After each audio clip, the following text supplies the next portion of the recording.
យើងមករៀនមើលសកម្មភាពទាំងអស់គ្នាហើយយើងវិភាគជាមួយគ្នាថាតើប្រយោគពីរហ្នឹងវាខុសគ្នាមិនអាទិត្យមុនខ្ញុំបានសួរសិស្សថាតើប្រយោគពីរហ្នឹងខុសគ្នាមិនប្រយោគទី1គឺហូបៀង present simple ហូបៀងទី2គឺហូបៀង present continuous អញ្ចឹងបើសិនគេនិយាយថា she lives in ភ្នំពេញមានន័យថាម៉េចហើយ she is living in ភ្នំពេញមានន័យថាម៉េចបើសិនជាយើងជាអ្នករស់នៅភ្នំពេញឬក៏ម្នាក់ជា subject នេះរស់នៅទីក្រុងភ្នំពេញតាំងពីកើតមកហើយ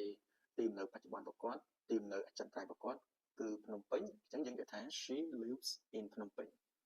តែបើសិនជាប្រយោគទី2ដែលគេនិយាយថា she is living in ភ្នំពេញ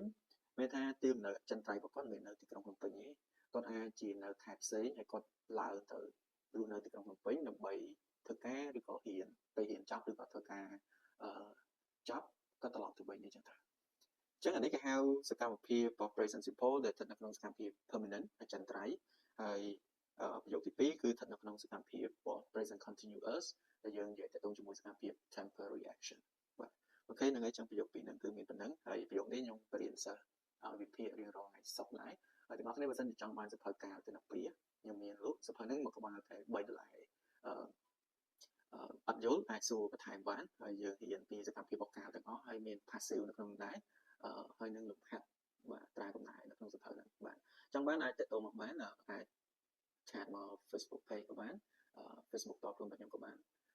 ឬក៏អាចតេតតតាមលេខទូរស័ព្ទ Telegram 098 40 13 14បាទអរគុណ